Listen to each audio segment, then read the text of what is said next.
Dungeon Thief here, and today I wanted to share something. So you see, I love playing Minecraft, and I especially love Bedrock Edition, because that's, well, the only mode I can play with my friends.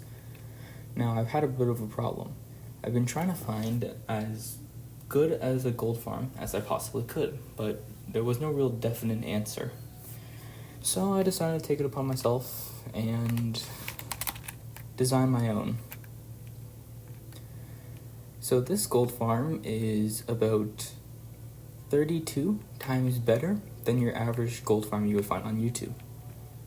Now in this video, I won't be doing a tutorial, I'll just be explaining how it works. And that's because this gold farm can break a lot of servers if you're playing with people, and then it has extreme lag if you build it by yourself. If you do want to see a tutorial, do let me know, and I will make one later, but for now, I'll just explain how this works and how you can make your own.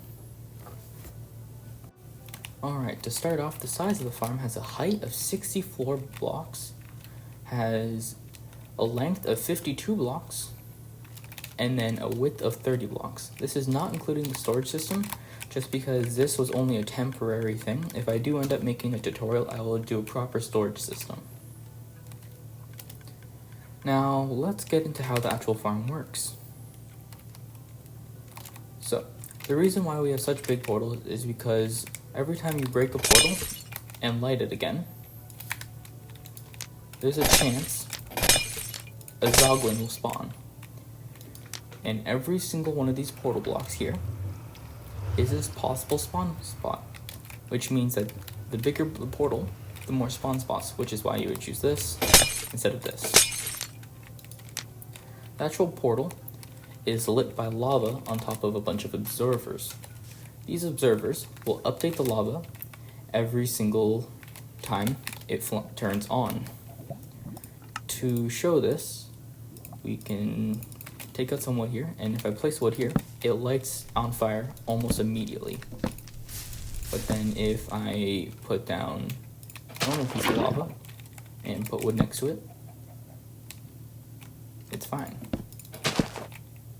It takes a few seconds before the wood can light. That's what the observers are for, just to make it faster. Over here is a small sample of the farm where it's just one layer.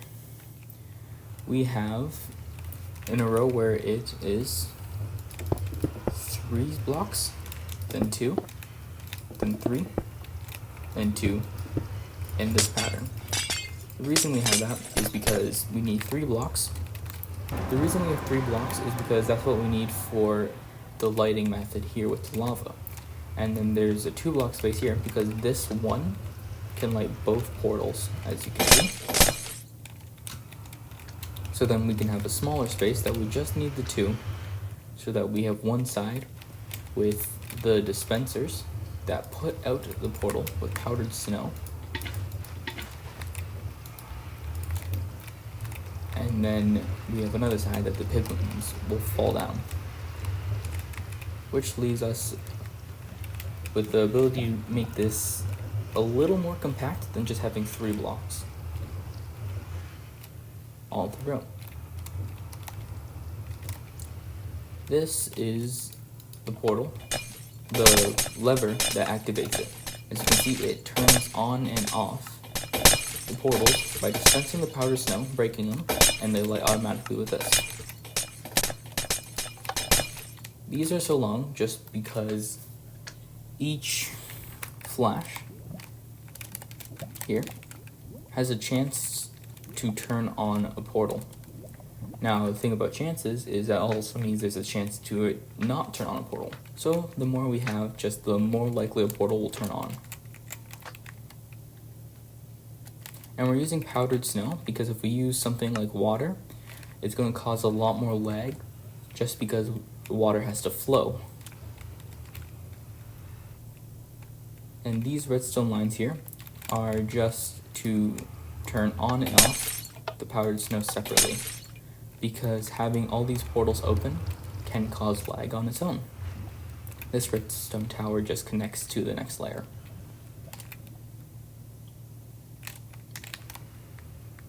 Now let's talk about the actual rates of this farm.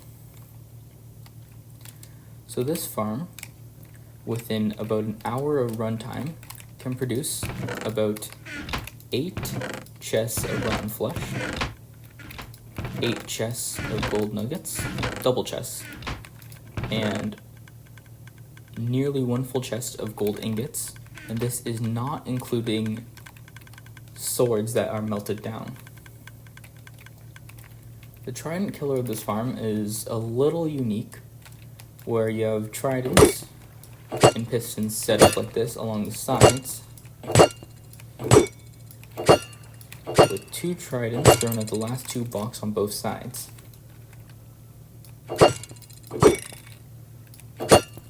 Now the reason it's like this is because if they are crowded, not all the zoglins will be killed. This farm does produce a lot of zoglins, so you are going to need this special trident killer. If you try having one with less tridents, they aren't going to be killed fast enough for the farm to really be viable. I will say this, if you are planning on building this farm, be careful, because this amount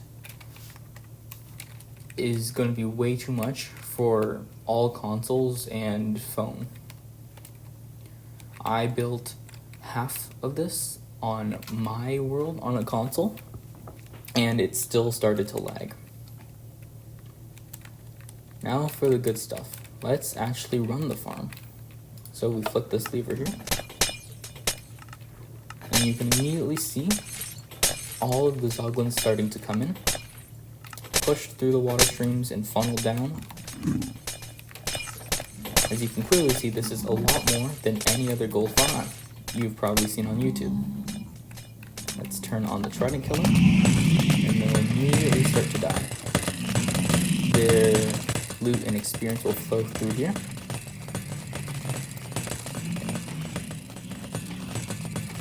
And pretty soon, you'll start to see why this is only temporary. Because these fill up way too quickly. And rotten flesh and gold starts to escape the system and end up with the player. Same thing with the swords. That is why this is a temporary storage system, and I will be making a better one in the future. As you can see here, this is a lot of zoglins. And you can already see swords starting to pile up. If we just hop up here, go to survival mode, this is the amount of XP I got after about an hour of AFK, 133 levels. Although I wasn't creative for a large portion of that hour, so the XP is not the most accurate. It still increases level rather quickly, despite being over 120. And yeah, the swords are pretty big of a problem. My inventory is full. And the sorting system is rather simple. It's just the item with named items as the filler option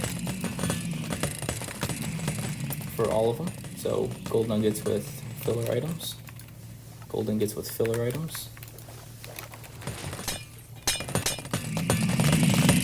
And as you can see, zombie piglins flow in through here, start coming down slowly, and then the access kind of pour off down here.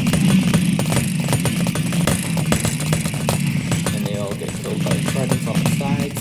You want to here just because if we put them in the center like we did with all the others, they will not die if they fall to the very end. Here we can see all 32 portals being lit and broken, although the graphics is a little weird. That's just because of how much is going on all at once.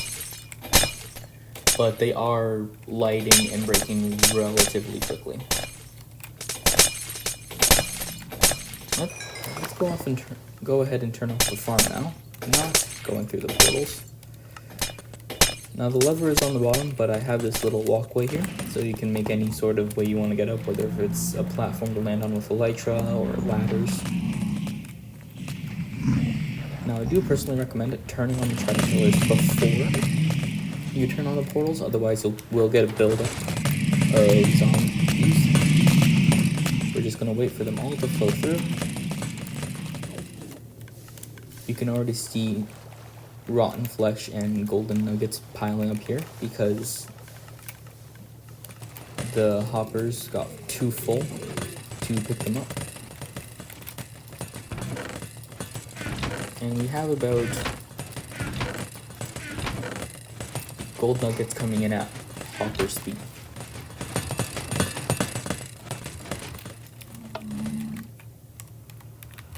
Now the reason, as you might have noticed him earlier, that I have buttons to turn off the portals on these two sides is because zombie piglins will also naturally just come through at random intervals. So to save yourself from having all these portals turned on constantly and to have random zombie piglins coming through, it's best to keep the portals off. Because even though they don't come through often, the sheer amount of portals will create zombie piglin. So we'll just kill them.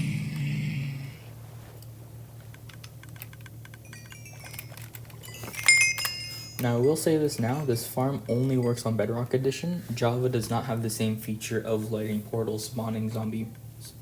So this only works on Bedrock Edition.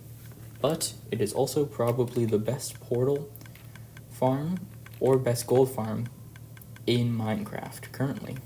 Anyways, if you enjoyed the video, please like and subscribe, and see you next time.